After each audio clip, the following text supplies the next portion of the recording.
What if every single thing you do today, from deciding what to eat for breakfast to, grinding for a promotion at work, is Yeah. completely inevitable? Right, like even the thoughts popping into your head right this second. Exactly.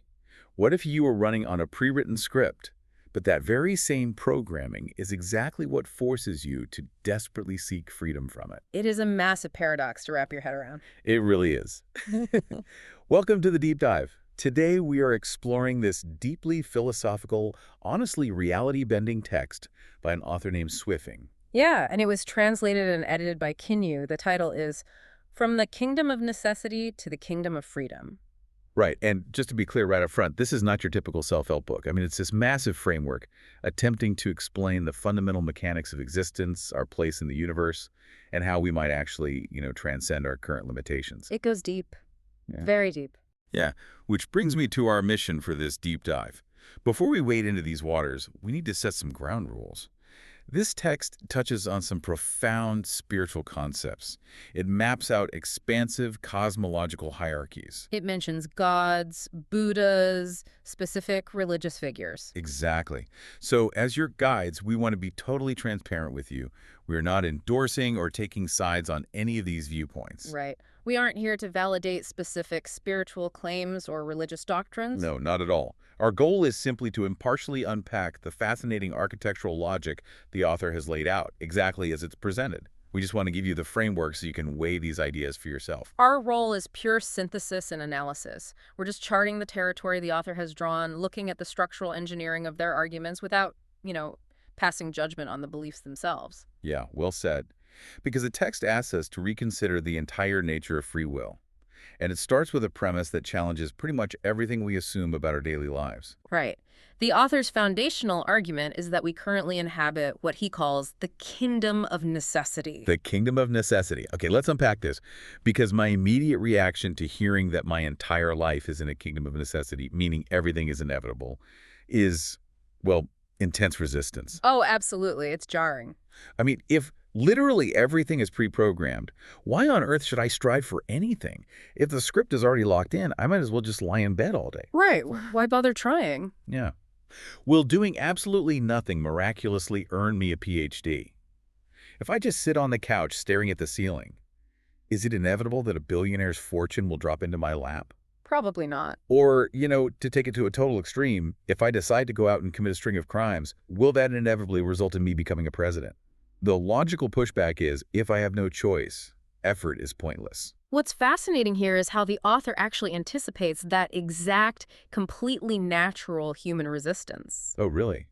How does he counter that? Well, the counterargument is highly counterintuitive. The text explains that it simply isn't up to you to choose to do nothing. Wait, I can't choose to just lay in bed. No, you strive, you work, you study, precisely because your programming demands it. You cannot actually stop yourself from striving. Okay, that's wild. Yeah, so if you are programmed to pursue a PhD, the internal pressure to study will literally force you out of bed. The illusion of choice is merely the mechanism through which the program executes itself. I'm trying to visualize this. It's almost like being a character in one of those life simulation video games, like The Sims. Oh, that's a perfect analogy. Right. Like, as the character, I might feel like I'm freely deciding to walk to the kitchen and make a salad, but in reality, there's a hidden hunger meter ticking down. Yes, exactly. And the overarching program of the game dictates that if my hunger meter hits 0, I suffer. Therefore, my so-called choice to eat is actually a rigid compliance to the game's code. That captures the dynamic perfectly. And the text uses vivid, super grounded examples to illustrate this invisible code we all run on. Like biological imperatives, right? Exactly. The author points out that when your body needs to relieve itself, you must find a restroom. You don't possess the freedom to simply opt out of your metabolic reality. Right. You can't just say, no thanks, I choose not to participate in digestion today. Exactly. If your core desires aren't satisfied, you experience suffering. And that suffering acts as a sort of cattle prod, forcing you back onto the predetermined path. Man. And the text extends this far beyond just biology into our social programming, too. The author argues that you wouldn't take dog feces, place it on an elegant dining table, and serve it as food. Right. Your programming wouldn't allow it. And you won't randomly veer your car off a cliff on a sunny Tuesday for absolutely no reason. You wouldn't walk up to a police officer and shoot them for no reason. Yeah, context dictates our behavior completely in this framework. The author highlights how we morph based on our environment. Right, like how we act in different rooms. Exactly. Walk into a formal classroom, and your programming forces you to sit quietly and face the teacher. You aren't going to sprint to the podium and start doing cartwheels. No, definitely not. Or when you are in the presence of your elders, you adhere to a specific behavioral code, like you wouldn't make love to your partner right in front of them. Oh, God, no. So the author forces us to confront this. In any given scenario, how much absolute freedom are you actually exercising, and how much is just your software running its appropriate situational subroutine? Wow. So the conclusion the text draws is that we have zero absolute freedom. Like, none. We are entirely bound. Right. No absolute freedom at all. The author uses metaphors like actors who must strictly follow a director's plot, or chess pieces completely obedient to the hand of the player. And the most modern analogy the author employs is incredibly revealing. Think about searching for information online. Okay. You feel a sense of boundless exploration when you surf the web, right? Sure, I can go to any website I want. But in reality, your actions must strictly follow computer networking protocols. You are moving within a highly rigid, unyielding architecture of digital rules. You are entirely bound by the code of the platform. Man, which raises a massive question. If we are just chess pieces, if we are completely bound by the network protocols of this kingdom of necessity, what exactly is freedom in the eyes of this author? That is the big question. Right. Like, does freedom actually exist, or is the text just some dark manifesto about being permanently trapped? No, freedom absolutely exists in this framework. But the author introduces a vital caveat. Freedom is not absolute. It is entirely relative. Relative, okay. The universe is constructed as a grand hierarchy of freedom, like a progression ascending from smaller kingdoms of necessity into relatively larger kingdoms of freedom. Here's where it gets really interesting. The text lays out this massive cosmic ladder, and the bottom rungs are fascinating. Yeah, the author asks us to look at the natural world. The world of insects is a tight, highly restrictive kingdom of necessity. Like a tiny radius of action. Exactly. But the world of birds, relative to those insects, is a kingdom of freedom. A bird has a larger radius of movement, greater cognitive space, more agency. Okay, I follow that. And following this logic, herbivores are less free than carnivores, and the animal world as a whole is drastically less free than the human world. But the human world isn't the top rung, is it? Not even close. The hierarchy stretches way above us. The text maps out beyond humans, the world of celestial beings and Buddhas, then what it calls the 1,000-year world, moving up to the 10,000-year world, and finally reaching the Celestial Islands continent. Right, and each level upward grants a relatively larger scope of existence. But if we connect this to the bigger picture, I think we see the true genius of the author's structure. The text doesn't just leave this as an abstract cosmological map. It connects the grand mechanics of the universe directly to mundane human ambition. Yes, the macro reflects the micro perfectly here. Exactly. The text asks, why do children in isolated rural areas attend school? It's not just an arbitrary desire to learn algebra. Right, it's much deeper than that. It is a fundamental drive to escape the tight confines of their rural environment. Education expands their field of vision and their options. By studying, they are literally maneuvering themselves from a smaller, more restrictive kingdom of necessity into a slightly larger one. The exact same logic applies to higher education. Why do people endure the agony of university entrance exams or spend years pursuing master's degrees and doctorates? It's awful. Why do we do it? Because those degrees forge more flexible thinking. They grant access to broader living spaces, and a wider living space translates directly to greater relative freedom. The author even frames the pursuit of wealth through this exact lens. Why do people strive to earn money? The text argues it's not merely about greed. Right, it's mechanical. Earning money fundamentally expands your physical and social radius. It gives you the power to bypass certain lower-level restrictions.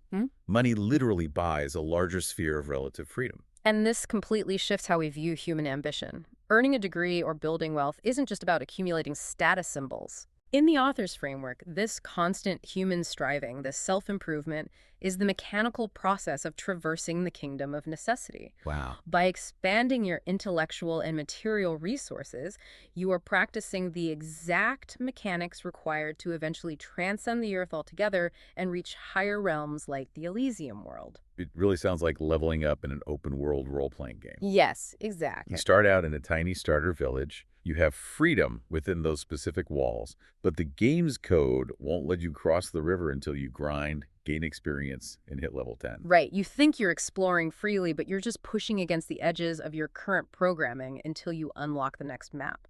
But wait, if getting an education or a better job only expands our earthly map, how does the text visualize escaping the game entirely? How do we break through the ultimate ceiling? To answer that, the author asks us to visualize a very specific structural model of existence. Imagine drawing 16 concentric circles on a piece of paper, each one encompassing the last. 16 concentric circles. I want to make sure we truly understand what these circles represent, because the text uses some very striking terminology here.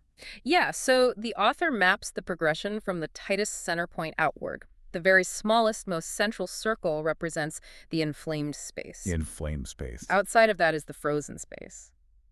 Moving further out, we hit the netherworld, the pant world, the animal world, and then our current domain, the human world. Let's break down those inner circles, because words like inflamed space or pant world are intensely evocative. What do they actually mean in the context of this text? Well, the text presents these layers as escalating states of physical and spiritual limitation.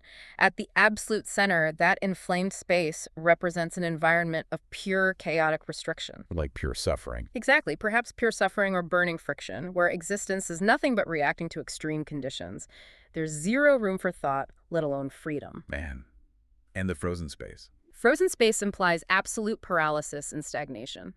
As you move outward into the netherworld, or the pant world, you encounter base survival instincts and minimal mobility. Then you reach the animal world, which gains fractional autonomy, but is still rigidly ruled by biology. Precisely. So we, in the human world circle, have significantly more cognitive and physical mobility than the beings in the frozen space. But we are still inside a circle. We are still very much contained. And outside of our human circle lies the thousand-year world, and eventually the outermost rings like the Celestial Islands continent. Right. And the core mechanical rule of this universe is that each one of these circles is its own self-contained program. Each circle is a kingdom of necessity. Okay, so leaving one circle means entering a relatively wider, freer circle. But the author introduces a classic philosophical concept to highlight the danger of this system. The phrase is, escape from the three realms, not within the five elements. Yeah, that's a crucial distinction. What does that mean practically? The five elements represents a perfectly closed system. As long as you are merely jumping between subroutines within the same overarching software, you are not free. Like getting a promotion but staying in the same horrible company. Exactly. To truly achieve liberation, you must break completely out of the closed system. You cannot simply find a more comfortable corner of the prison. The author uses some great, super grounded analogies to explain what escaping a closed system actually looks like. It's compared to emigrating to an entirely new country. Oh, yeah, I love that one. Right. The moment you emigrate and cross that border, the laws, the social expectations, and the penalties of your old country immediately cease to apply to you. You have stepped outside this specific closed system. The text also likens it to a civil servant resigning from their post. The day after they quit, they are no longer bound by the rigid regulations of the civil service. Or simply relocating far away from your hometown to escape the suffocating grip of old customs and family ties. Exactly. Escaping to the thousand-year world operates on the exact same logic. It requires a complete severing of earthly programming and earthly manipulation. But this raises an incredibly important question. If we are trying to emigrate out of the human world, what are the actual border walls made of? Right. What's keeping us in? Because the author makes a brilliant distinction here. When we think of a prison, we think of steel bars and concrete, right? Things governed by a nation's constitution. But the text argues the most terrifying prison isn't physical at all. No, the grand prison of the human world was a prison of thought and spirit.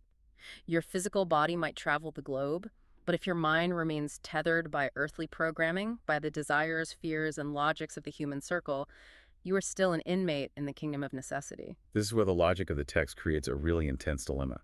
If the human world is a perfectly closed system, and the prison itself dictates our very thoughts, how can an inmate possibly orchestrate their own escape? It's impossible. Right. You can't think your way out of a locked box if the box is what's generating your thoughts in the first place. That is the crux of the author's philosophical architecture right there. And the conclusion drawn is uncompromising. Relying entirely on your own energy and wisdom, a solo escape is absolutely impossible. The text brings back those animal metaphors to drive this point home.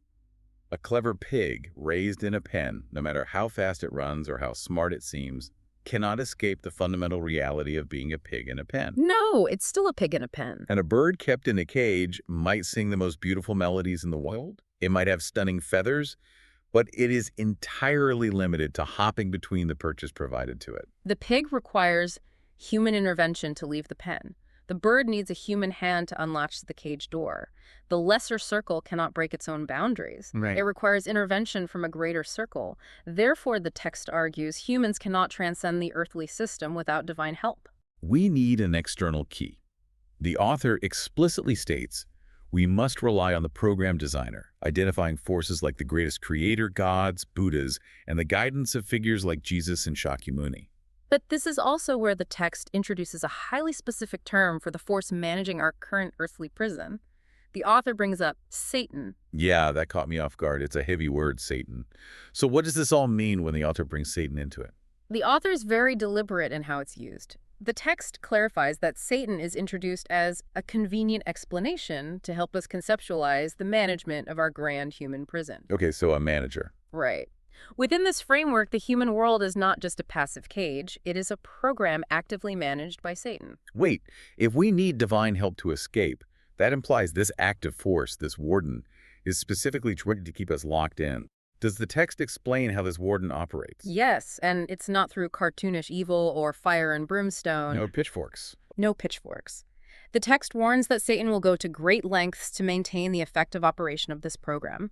And the primary mechanism for keeping us tracked is through what the author calls the accomplices of Satan. And who are these accomplices? Because the text gives a fascinating warning here. It says, these accomplices aren't obvious villains. They are often the very people who loudly speak of wisdom. This is a brilliant subversion by the author. These supposed purveyors of wisdom fail to address the true principles of life. Right. Instead, they operate as accomplices because they burden people with countless arbitrary rules, moral panics, and societal restrictions. They bind our freedom with red tape. The text argues that these earthly regulations hinder us from experiencing the joy of life and severely delay our spiritual journey. They shrink our mental living space while convincing us they are doing us a favor. Yeah. They basically reinforce the closed system. So, if the prison is maintained by these restrictive accomplices, how do we acquire the external key to leave? The author prescribes a very specific solution here. The text introduces an entity or concept called life genuine. Yes, life genuine. What are the actual mechanics of life genuine? How does it counteract the prison? The text states that life genuine was established for the exact purpose of facilitating this ultimate jailbreak. The methodology requires relying entirely on the power of the source. Okay, so tuning into a different frequency. Exactly. Instead of adopting the suffocating rules pushed by the accomplices of Satan, an individual must follow the specific values of life genuine. Based on the text logic, these values are about stripping away earthly dogmas. Getting rid of the red tape. Right. It's about bypassing rigid human traditions and aligning your spiritual frequency directly with the greatest creator. By adopting this external framework, you bypass the corrupted code of the human world and secure the guidance needed to exit the 16 concentric circles. It is an incredibly comprehensive architectural diagram of human suffering and liberation. I mean, just to recap the massive territory we've covered today. It's a lot. It really is. We started with the jarring premise that everything we do, from using the restroom to seeking a college degree, is a predetermined program forcing us into motion. We examined how freedom is never absolute, but relative, visualized through those 16 concentric circles spanning from the agonizing inflamed space up to the expansive celestial islands continent. Right. And we confronted the reality that our true prison is mental, not physical, and realized that breaking out of a closed system requires an external force. A bird needs a human, and a human needs divine guidance, specifically the values of life genuine and the wisdom of celestial guides, to bypass the restrictive accomplices of Satan and finally step outside the earthly program. I want to take a second to speak directly to you, the listener. Yeah. If you're someone who thrives on deconstructing massive reality-bending frameworks, I hope this deep dive gave you something to chew on. Whether you view this text as profound spiritual truth or simply an intricately designed philosophical thought experiment, it undeniably forces you to look at your own programming differently. It really does. It demands that you question exactly why you strive, whose rules you are following, and what kind of mental living space you are actively trying to expand into. It is a profound lens through which to view human ambition and limitation. But I want to leave you with one final thought to mull over, one that pushes the author's logic to its absolute limit. Let's hear it. The text establishes a strict mechanical rule. Moving up to a higher realm requires external help because no being can break out of their own closed system. The clever pig needs the human needs the Buddha. Right. But what happens when you actually reach those higher celestial realms? Are the beings residing in the 1,000-year world or the 10,000-year world or even the sprawling celestial islands continent? Are they also trapped in a kingdom of necessities scaled to their own massive size? Are they, too, merely running a larger script, waiting for an even greater, unimaginable external force to reach down and set them free? Where does the chain of inevitability truly end?